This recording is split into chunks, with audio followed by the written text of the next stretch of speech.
Today we're talking about something that's crucial to your medical practice's web performance and SEO, but that's also hard to convey with just a podcast. I'm talking about your image galleries, what they should look like, how often you should update them, and how to streamline and scale your image taking process for the most user-friendly experience. My guest today is our lead SEO strategist and partner here at DLM, Ryan, who has helped oversee the development and launch of one of our newest features that we're calling DLM's Gallery Tool. We'll talk about how images, text, and technical performance all play into your photo gallery, how that helps or hurts your web traffic, and how DLM's specialized tools for medical marketing can help. Hi, I'm Julia Backus, but you can call me Jules. I'm a marketing specialist here at DLM, but my real specialty is public relations. I'm hoping to bring my expertise in communications on an earned media front to my role, as well as my experience working with influencers to DLM's service areas. Thanks for joining me on today's episode of the Limelight podcast, produced by the team at Digital Limelight Media.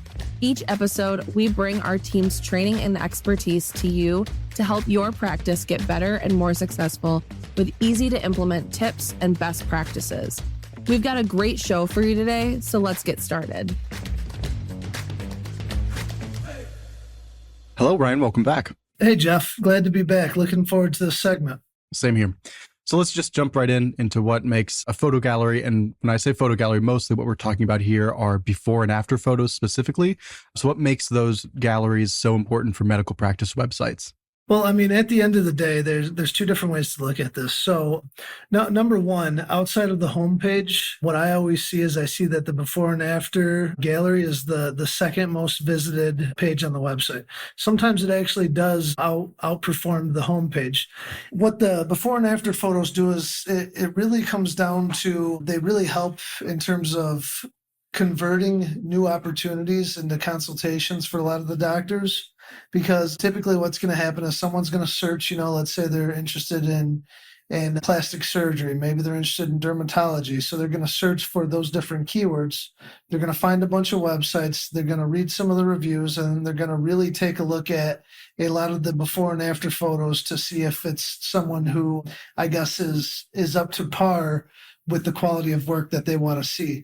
And it's kind of one of those things to where I always tell our clients that, you don't have to have 1 million before and after photos on the website, but sure. What I would do is in each of the different categories, really go and pick your best 10 before and after photos in terms of the work quality.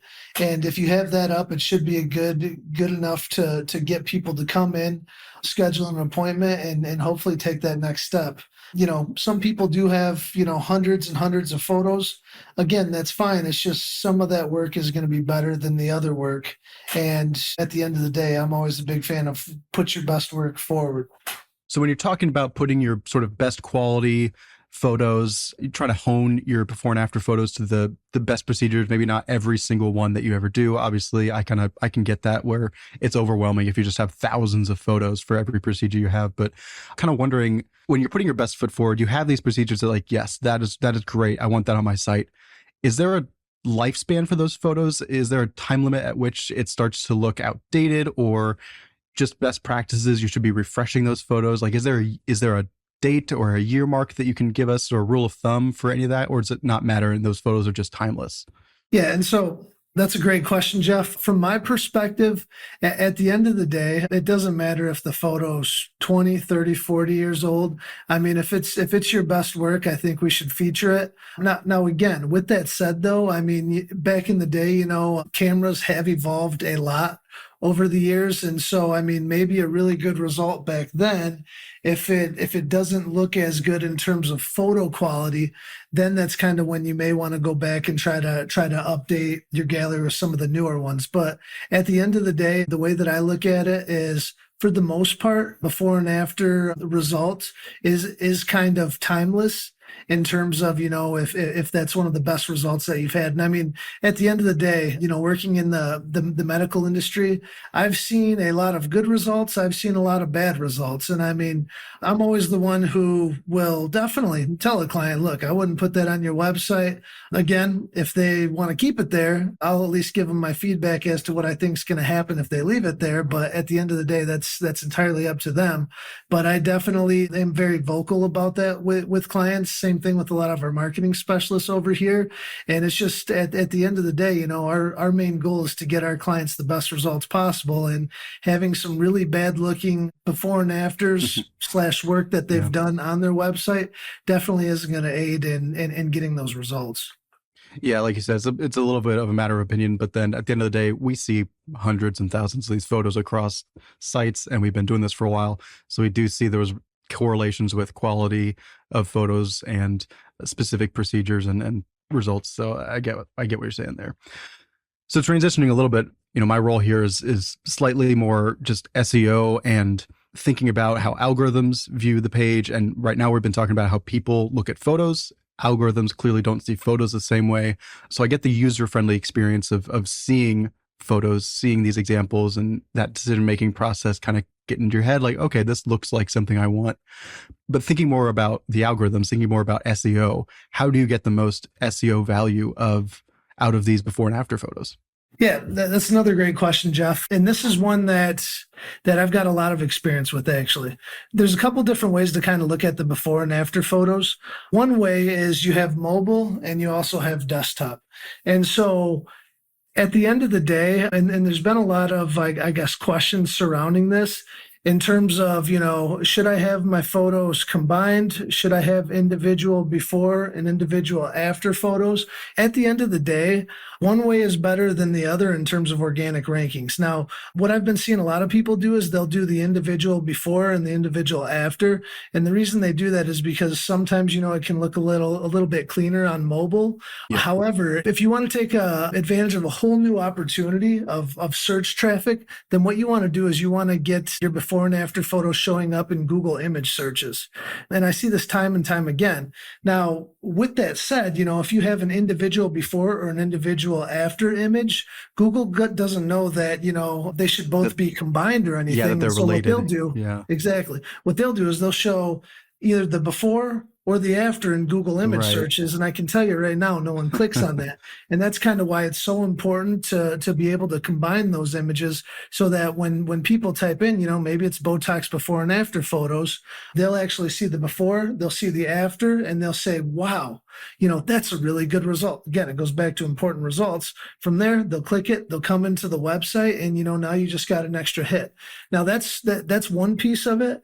The other piece of it is, Google, they are getting a lot smarter. They can't necessarily read, I guess, an image, but what they can do is they can read the image file name, they can read the image alt text, they can see the geodata associated with the image, such as the geo coordinates, so they know what area that photo came from.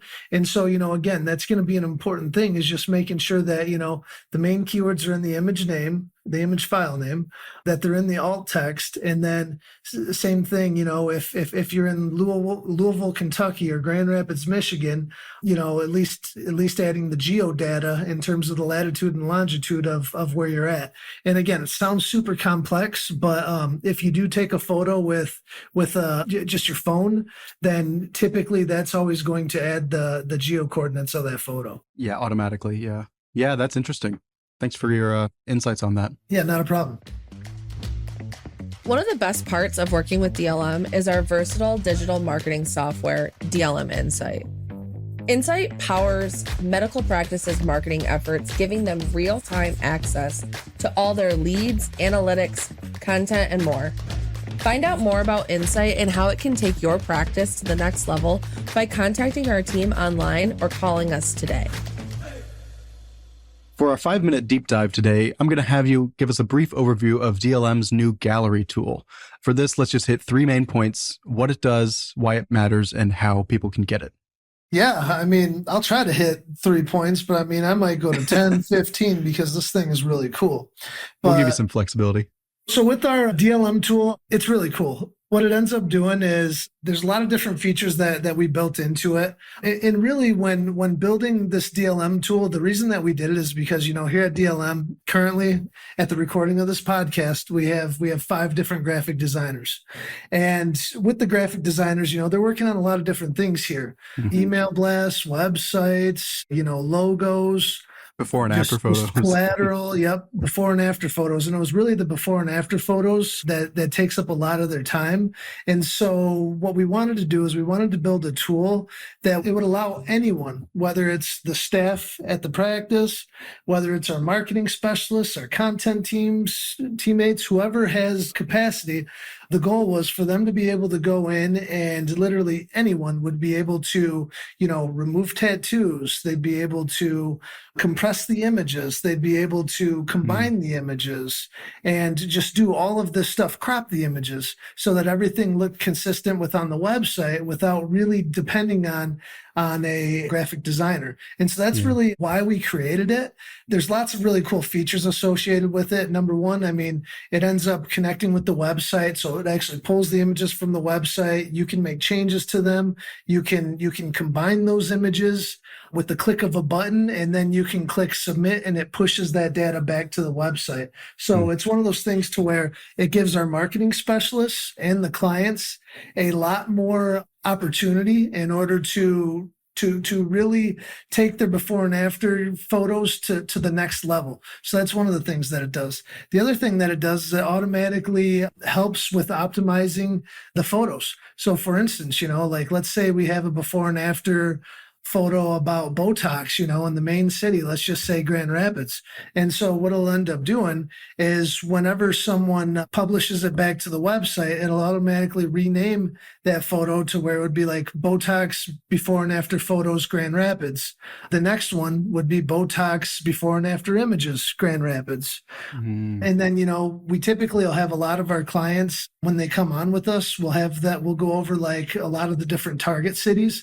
And again, it's going to rinse and repeat all of these different keywords and cities within these photos in order to make sure that the file name is as optimized as possible, the alt text is as optimized as possible, the image title. So all of that ends up getting done automatically. So it's something that we don't have to worry about. And it's something that just automatically gets done.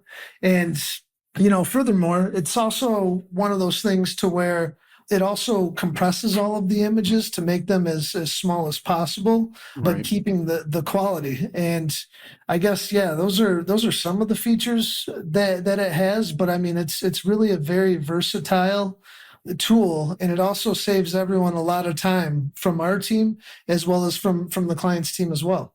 Yeah, that sounds pretty awesome. And just to clarify, you might have said it earlier, but to reiterate, this is like a batch edit tool. So it's not just single image at a time necessarily. Is that correct? You can do a lot of processes very quickly for a lot of images. So if you are one of those people who has hundreds and hundreds of before and after photos, with this tool, you can edit them all to make them all consistent pretty quickly. Is that right?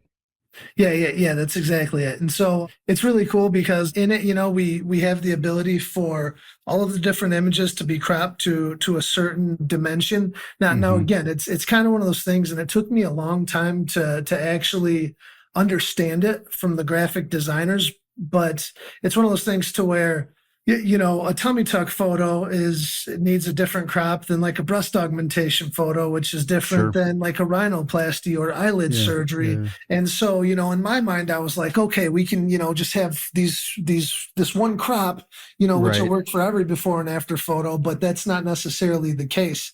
But so we have all of these different crops built into it to where, you'll take the photo, you can make it bigger, smaller, and you'll just kind of work the before and after into that particular window. And then you can quickly save, and then that's going to be the photo that gets added to the website.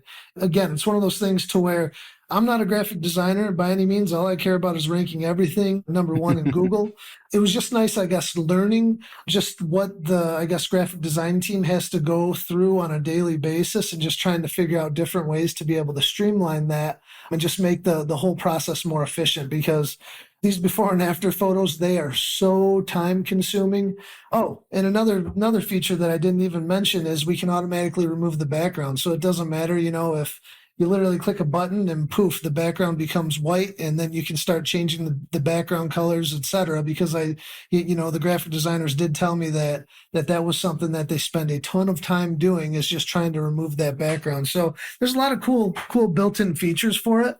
And in my opinion, it might even be one of the coolest tools that we've ever created. Yeah, it does sound awesome. I mean, I think if I was going to put kind of an ad spin on this, I'd say, DLM gallery tool is like having a team of graphic designers at your fingertips 24/7. Yeah, it really is. That's pretty great. Thanks for your description of that. And we're going to keep going. Today, I'll be addressing a common question we get here when our marketing specialists bring up before and after photos with their clients. Essentially, people want to know, do you need to have descriptions and accurate alt text on every single photo throughout your gallery? Ryan, care to answer that for us? Yeah, well, when it comes to, I guess, descriptions in alt text, the quick answer is no, you don't have to have it for each and every photo. Now, can you? Yes, you definitely can. Having a description, in my opinion, is very nice. Just when someone comes to the photo, they have something to read about a particular photo, and it kind of gives a little more substance about that particular photo. So that is one thing that I do think, just kind of looking at, I guess, heat maps of different websites. A lot of times people will pass a lot of the content on a page, but if there is like a table, or maybe there's like a description of a photo underneath a photo, a lot of times they will stop. They will actually spend time reading that just in order to get a better understanding of what that photo is about. Again, it kind of goes back to, a picture's worth 1,000 words. And so it is nice to have, but you don't have to have it for each and every image that's on the website. Now, in regards to alternative text, that's one of those things to where, if you have someone who is blind, deaf, who has accessibility issues, that's kind of where the alt text comes in. It's also something that Google is able to read. And again, with the alt text, it's one of those things in the SEO industry. Everyone in the past used to say alt text, alt text, alt text, alt text. Well, it did work really good in the past. But it's also one of those things now to where the image file name carries a lot more weight than the alt text, just because the image file name is a lot harder to change later down the road. And what I mean by that is, if you change the file name, now you have to go find that file within the code, and you have to update that particular image so that it shows the correct image. And so again, in my opinion, since times have changed, the image name is way more important than the alt text. Should you have both? Can you have both? Yes, but it's really not a huge deal. It doesn't really affect the overall SEO as much as a lot of people would think. Brilliant. From all of us here at DLM, thank you for listening to the Limelight podcast. We hope you enjoyed it as much as we enjoyed putting it together. If you have any questions or comments about today's topic, we're always available to answer them if you email info@dlmconversion.com. Or you can reach out to our team by filling out a contact form on our website, dlmconversion.com. Catch you next time.